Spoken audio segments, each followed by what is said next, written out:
ಎಲ್ಲರಿಗೂ ನನ್ನ ನಮಸ್ಕಾರ. ನನ್ನ ಹೆಸರು ಶುಭಾ ರಾಮನಾಥ್ ನಾಯಕ್.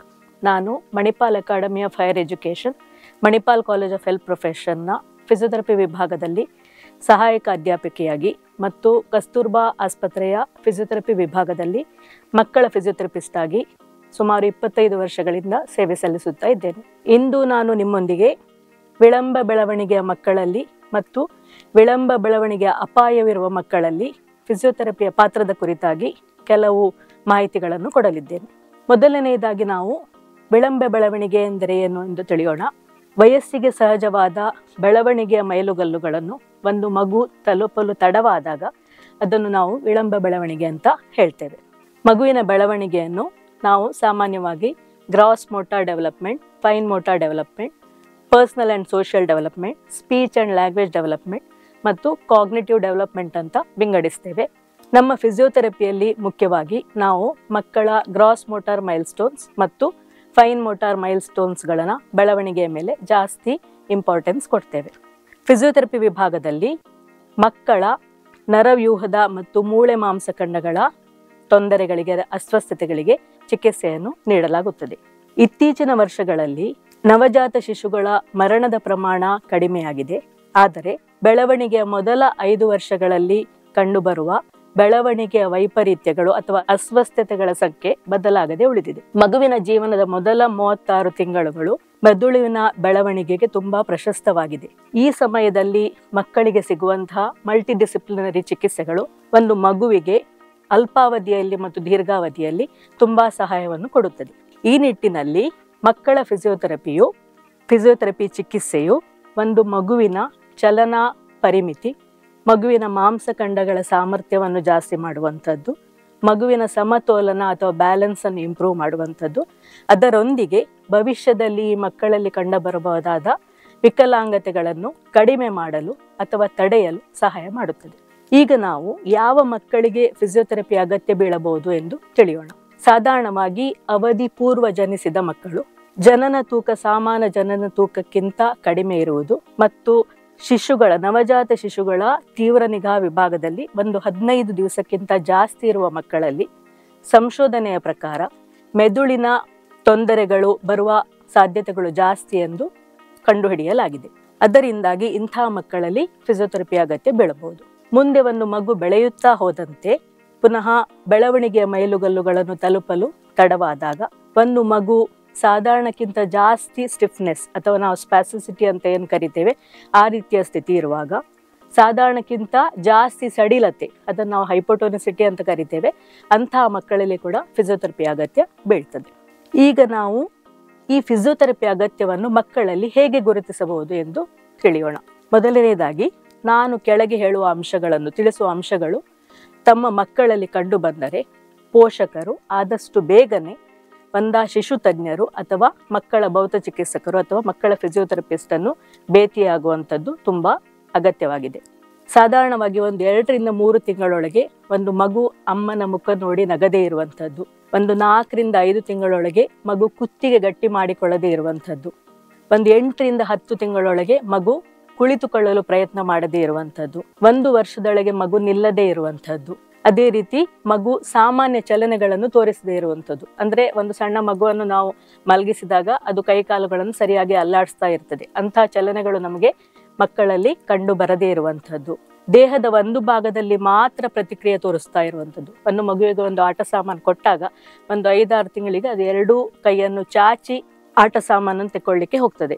ಆದರೆ ಕೆಲವು ಮಕ್ಕಳಲ್ಲಿ ಒಂದು ಕೈ ಚಾಚಿ ಮಾತ್ರ ಆಟ ಸಾಮಾನು ತಗೊಳ್ತವೆ. ಇಂತಹ ಪರಿಸ್ಥಿತಿಯಲ್ಲಿ ಒಂದು ಮಗು ಶ್ರವಣ ಮತ್ತು ದೃಷ್ಟಿ ಸಂವೇದನೆ ತೋರಿಸದೇ ಇರುವಂಥದ್ದು, ಆಟದ ಸಾಮಾನು ಶಬ್ದ ಮಾಡಿದ್ರೆ ಮಗು ಆ ಶಬ್ದದ ಕಡೆಗೆ ತಿರುಗದೇ ಇರುವಂಥದ್ದು, ಬ್ರೈಟ್ ಆದ ಆಟ ಸಾಮಾನನ್ನು ಕಣ್ಣಿನ ಎದುರಿಗೆ ತೋರಿಸಿದ್ರೆ ಆ ತಲೆಯನ್ನು ಆಚೆ ಈಚೆ ತಿರುಗಿಸದೆ ಮಗು ಇರುವಂಥದ್ದು.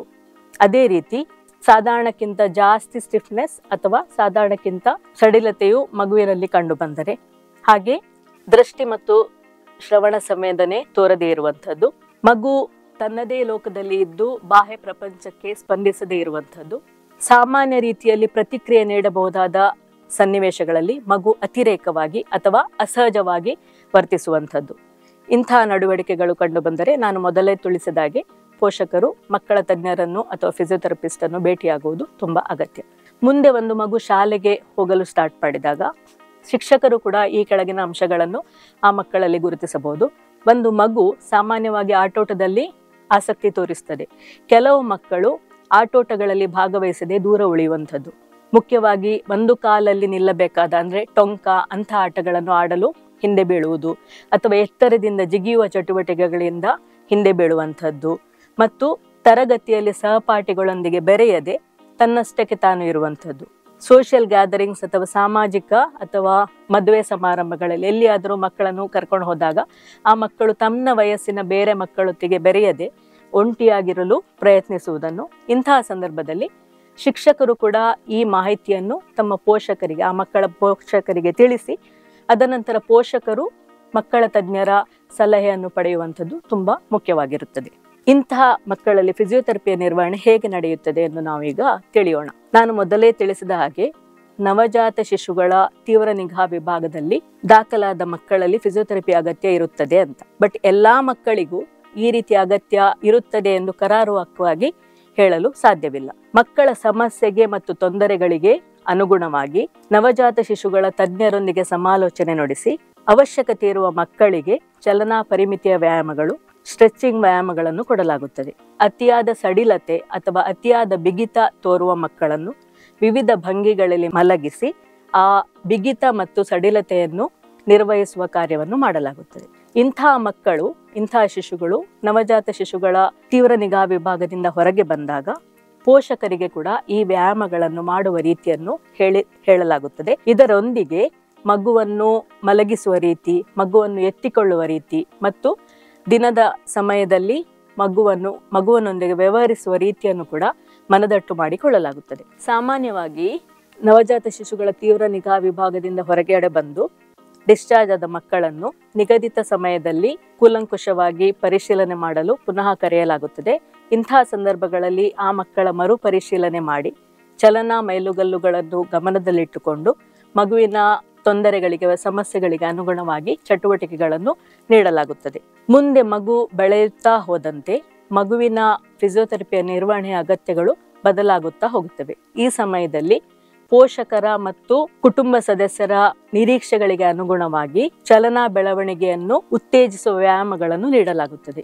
ಈ ಕಾಲದಲ್ಲಿ ಚಲನಾ ಬೆಳವಣಿಗೆಯ ಗುರಿಗಳನ್ನು ನಿರ್ವಹಿಸಲು ವಿಧದ ಸಾಧನಗಳನ್ನು ನಮ್ಮ ಫಿಸಿಯೋಥೆರಪಿಯಲ್ಲಿ ಉಪಯೋಗಿಸಲಾಗುತ್ತದೆ. ಅವುಗಳಲ್ಲಿ ಕೆಲವೆಂದರೆ therapy ball, bolster, paediatric treadmill, trampoline, ball pool ಇಂತಹ ಸಾಧನಗಳನ್ನು ನಾವು ಉಪಯೋಗಿಸುತ್ತೇವೆ. ಒಂದು ಥೆರಪಿ ಸೆಷನ್ಸ್ ಎನ್ನುವಂಥದ್ದು ಆನಂದದಾಯಕ ಮತ್ತು ಸಂವೇದಾತ್ಮಕವಾಗಿರಲು ವಯಸ್ಸಿಗೆ ಅನುಗುಣವಾದ ಆಟಿಕೆಗಳನ್ನು ಕೂಡ ನಾವು ಉಪಯೋಗಿಸುತ್ತೇವೆ. ಒಂದು ಮಗುವಿನ ವಿಶೇಷ ಇಂದ್ರಿಯಗಳನ್ನು ಪ್ರಚೋದಿಸಲು ದೃಷ್ಟಿ, ಶ್ರವಣ ಮತ್ತು ಅರಿವಿನ ಆಟಿಕೆಗಳನ್ನು ಉಪಯೋಗಿಸುತ್ತೇವೆ. ಉದಾಹರಣೆಗೆ, ಒಂದು ಮಗು ನೋಡಲು ತುಂಬಾ ತೊಂದರೆ ಪಡುತ್ತಾ ಇದ್ದರೆ ಆ ಮಕ್ಕಳನ್ನು ನಾವು ಶ್ರವಣದ ಸಾಧನಗಳ ಮೂಲಕ ಉತ್ತೇಜಿಸಿ ಆಕ್ಟಿವಿಟೀಸ್ಗಳನ್ನು ಕೊಡುತ್ತೇವೆ. ಮುಂದೆ ಈ ಮಗುವಿನ ಅವಶ್ಯಕತೆಗೆ ಅನುಗುಣವಾಗಿ ಸಹಾಯ ಸಾಧನಗಳನ್ನು ಅಥವಾ ಆರ್ಥೋಸಿಸ್ಗಳನ್ನು ಕೂಡ ಶಿಫಾರಸು ಮಾಡಲಾಗುತ್ತದೆ. ಮಕ್ಕಳಲ್ಲಿ ಸಣ್ಣ ಮಟ್ಟಿನ ತೊಂದರೆಗಳಿದ್ದರೆ ಆ ಮಕ್ಕಳಿಗೆ ಮನೆಯಲ್ಲೇ ಮಾಡುವ ವ್ಯಾಯಾಮಗಳನ್ನು ಪೋಷಕರಿಗೆ ತಿಳಿಸಿಕೊಡಲಾಗುತ್ತದೆ. ಆದರೆ ಕೆಲವು ಮಕ್ಕಳಲ್ಲಿ ದೀರ್ಘಕಾಲದ ಫಿಸಿಯೋಥೆರಪಿಯ ಅಗತ್ಯ ಕಂಡು ಬಂದಾಗ ಅಂತಹ ಮಕ್ಕಳನ್ನು ನಿಗದಿತ ಸಮಯದಲ್ಲಿ ಫಿಸಿಯೋಥೆರಪಿಯಲ್ಲಿ ಚಿಕಿತ್ಸೆಗೆ ಒಳಪಡಿಸಲಾಗುತ್ತದೆ.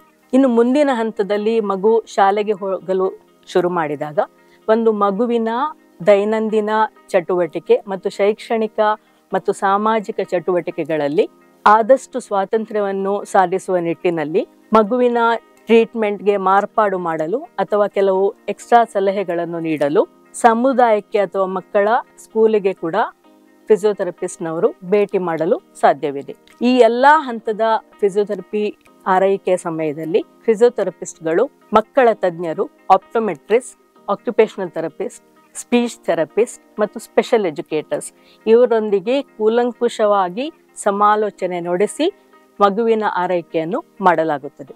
ಇವೆಲ್ಲದರಲ್ಲಿ ಮುಖ್ಯವಾಗಿ ಒಂದು ಮಗುವಿನ ಸಮಗ್ರ ಬೆಳವಣಿಗೆಗೆ ಫಿಸಿಯೋಥೆರಪಿಯ ಚಿಕಿತ್ಸೆಯೊಂದಿಗೆ ಪೋಷಕರ ಮತ್ತು ಕುಟುಂಬ ಸದಸ್ಯರ ಸಹಕಾರ ಮತ್ತು ಭಾಗವಹಿಸುವಿಕೆ ತುಂಬಾ ಪ್ರಮುಖವಾಗಿರುತ್ತದೆ.